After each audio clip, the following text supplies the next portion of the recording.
قیدی اور بادشاہ۔ شاہی محل کا دربار حسب معمول جگمگا رہا تھا۔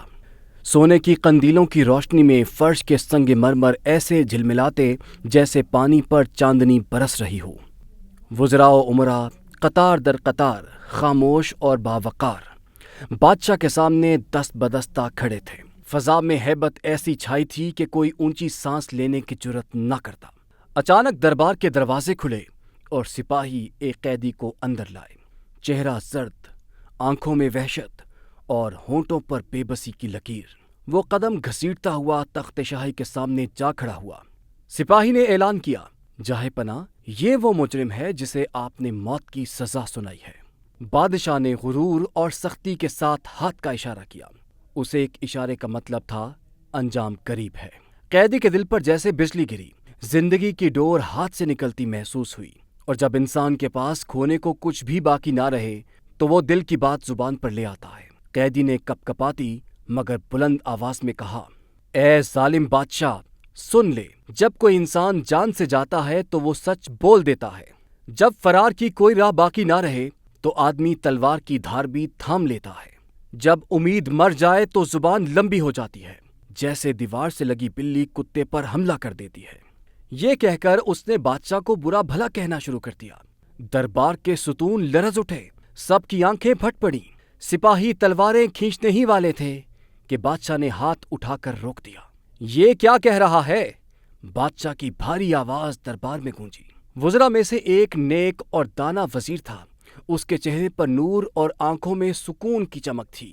وہ آگے بڑھا اور آہستگی سے کہا، جہاں پناہ، یہ شخص قرآن کی ایک آیت یاد دلا رہا ہے۔ وَالْكَاظِمِينَ الْغَيْظَ وَالْعَافِينَ عَنِ النَّاسِ۔ جو لوگ غصے کو پی جاتے ہیں اور لوگوں کو معاف کر دیتے ہیں۔ بادشاہ نے لمحہ بھر کے لیے آنکھیں بند کر لیں۔ دل کے اندر کہیں چھپی انسانیت نے سر اٹھایا۔ جب پلکیں کھلیں تو آنکھوں کی سختی نرم ہو چکی تھی۔ اگر یہ قرآن یاد دلا رہا ہے تو آج میں بھی قرآن پر عمل کرتا ہوں۔ اس کی جان بخشی کی جائے۔ قیدی نے بے اختیار سجدہ کر دیا۔ دربار میں ایک سرور کی لہر دوڑ گئی، مگر اسی لمحے ایک اور وزیر آگے بڑھا۔ یہ وزیر اس نیک اور دانا وزیر کا مخالف تھا جس نے بروقت قرآنی حکم کا سہارا لے کر اس قیدی کو بادشاہ کے عطاب سے محفوظ کیا اور اس کی جان بچائی۔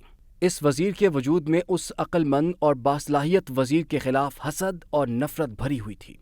اس نے اٹھتے ہی ترش لہجے میں کہا، جہاں پناہ، ہمیں بادشاہ کے حضور سچ کے سوا کچھ نہیں کہنا چاہیے۔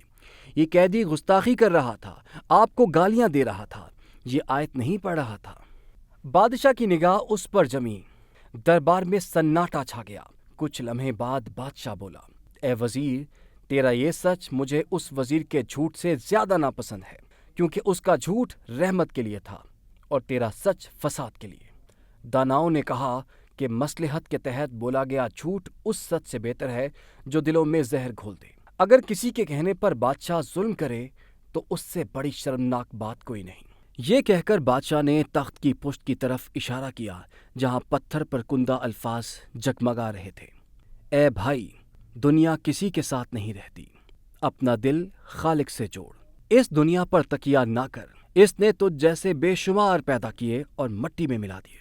جب پاک روح رخصت ہونے کا ارادہ کر لے تو کیا فرق پڑتا ہے کہ موت تخت پر آئے یا خاک میں۔ دربار میں ایک گہرا سکوت طاری ہو گیا۔ قیدی آزاد کر دیا گیا اور وزیروں نے دل ہی دل میں سوچا، اقتدار کی اصل عظمت تلواروں میں نہیں، معافی اور حکمت میں ہے۔ وہ وزیر جس نے مصلحت سے جھوٹ بولا، اس نے ایک انسان کی جان بچا لی، اور بادشاہ نے سچ اور جھوٹ کے بیچ میں یہ فرق سمجھا کہ اصل مقصد خیر ہو تو جھوٹ بھی رحمت ہے، اور اگر سچ سے فساد ہو تو وہ زہر ہے۔ اقتدار کی اصل طاقت تلوار، تخت یا تاج میں نہیں، بلکہ رحم اور معافی میں ہے۔ ایک لمحے کی بردباری نے قیدی کو موت کے دہانے سے زندگی بخش دی، اور ایک آیت نے بادشاہ کے دل کو بدل ڈالا۔ یاد رکھیے، تخت و تاج ہمیشہ کے لیے نہیں، موت خاک میں آئے یا تخت پر، انجام ایک ہی ہے۔ مگر اصل بات یہ ہے کہ ہم دنیا سے جاتے وقت دوسروں کے دلوں میں کس یاد کے ساتھ زندہ رہیں گے۔ یہی ہے ایک آیت کی طاقت۔ پھر ملاقات ہوگی ایک نئی سٹوری کے ساتھ۔ اللہ نگہبان۔